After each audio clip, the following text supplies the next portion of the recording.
The Galactic Exchange Program was supposed to be simple cultural learning. Nobody expected a tiny Earth spider to become the most feared creature in the known universe. The students from Kepler 442b were about to learn why humans called their planet a death world. Xinthi pressed her crystalline face against the observation glass of the Earth Studies laboratory, watching the human professor prepare what looked like an ordinary terrarium.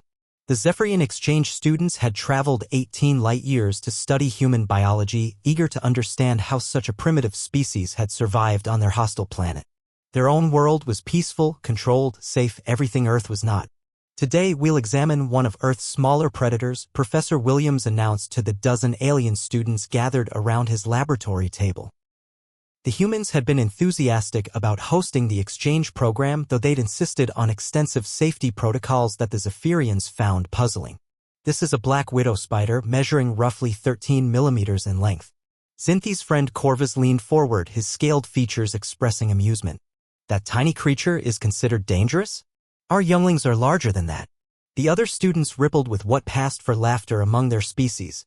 On Zephyr Prime, the deadliest predator was roughly the size of a human elephant, and even that could be easily avoided with proper precautions. Professor Williams smiled, though the expression seemed strained. I know it doesn't look like much, but appearances on Earth can be deceiving. This spider produces one of the most potent neurotoxins on our planet. He gestured to the small black creature spinning its web in the corner of the terrarium. A single bite contains enough venom to kill a human in severe cases.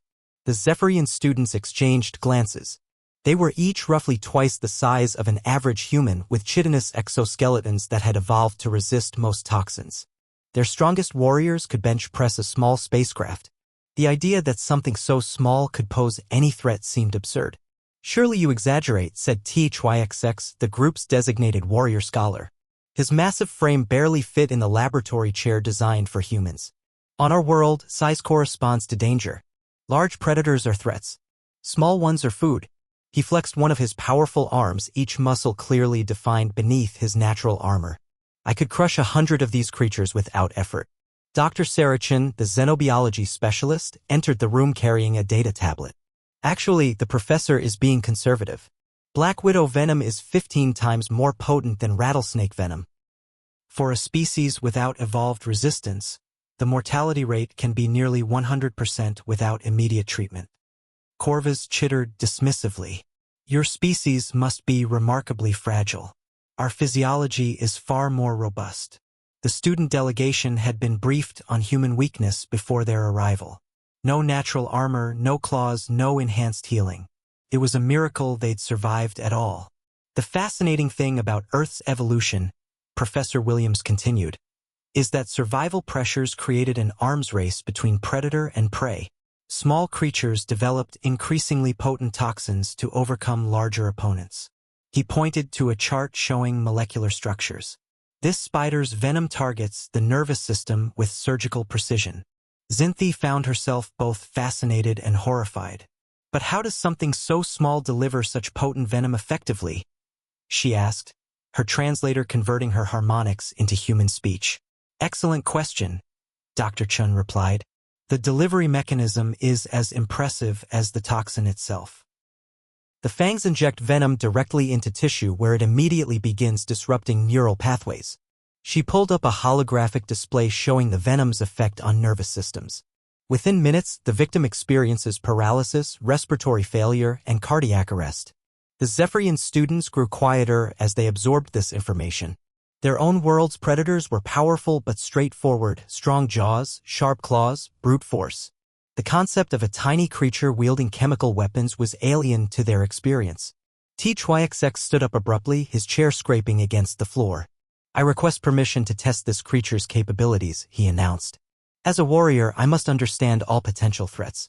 His species prided themselves on their courage and physical prowess. The idea of being threatened by something smaller than his smallest finger was insulting. Professor Williams paled. That's absolutely not possible. The liability issues alone. I volunteer to be a test subject, THYXX insisted. My exoskeleton should provide adequate protection and my healing factor can counter most toxins. Several other students voiced support for the experiment. They wanted to see human exaggeration exposed. Dr. Chen stepped forward, her expression grave. You don't understand. This isn't about bravery or physical strength. This spider doesn't care how tough you think you are. Venom is chemistry, not combat. But HFY was determined to prove Zephyrian's superiority. Your own species survives exposure to these creatures. Surely a warrior of my capabilities can do the same. He approached the terrarium, his massive hands dwarfing the small enclosure. The humans exchanged alarmed glances. We survive because we've developed antivenoms and medical treatments, Professor Williams explained desperately. And even then, people die from spider bites every year. Then provide your antivenom, HFY demanded. I will demonstrate that Zephyrian physiology is superior to human weakness. The other students cheered their champion, eager to see their species' reputation vindicated. Against their better judgment, the human researchers prepared emergency medical protocols. They had antivenoms designed for various Earth species, though none had been tested on Zephyrian physiology. This is incredibly dangerous, Dr. Chin warned. Your biology might react completely differently to the toxin. HFY carefully opened the terrarium and extended one finger toward the Black Widow. Such a tiny creature, he murmured. How can something so small threaten anything significant? The spider, sensing vibration, moved toward his finger with predatory grace. The bite was almost imperceptible, a tiny pinprick that barely registered against HFY's armored skin. He laughed triumphantly. See? Nothing. Human fears are greatly exaggerated. The other students applauded as he closed the terrarium and stepped back. For several minutes, nothing happened. HFY boasted about Zephyrian resilience while the humans nervously monitored his vital signs. Then, gradually, things began to change. The alien warrior's confident posture wavered slightly. His speech became slurred. Something's wrong, Zinthi observed, her harmonics shifting to frequencies of concern. HFY was attempting to maintain his proud stance, but his movements had become unsteady. The tiny puncture wound on his finger had turned an alarming shade of purple. Within 15 minutes, HFY collapsed. His massive frame crashed to the laboratory floor with earth-shaking force. The venom is attacking his nervous system, Dr. Chin reported frantically, injecting doses of human antivenom that might or might not work on alien physiology. His species size is actually working against him, more tissue for the toxin to spread through. The Zephyrian students watched in horror as their mightiest warrior writhed in paralytic agony. This is impossible, Corvus whispered. He has defeated creatures the size of your vehicles. How can something smaller than his fingernail bring him down? Because size isn't everything, Professor Williams said grimly, working to stabilize their patient. On Earth, the smallest creatures often carry the deadliest weapons. Evolution doesn't play fair. Through tremendous effort and experimental medical intervention, HFY survived.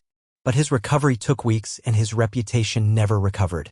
Word of the incident spread throughout Zephyrian society and beyond.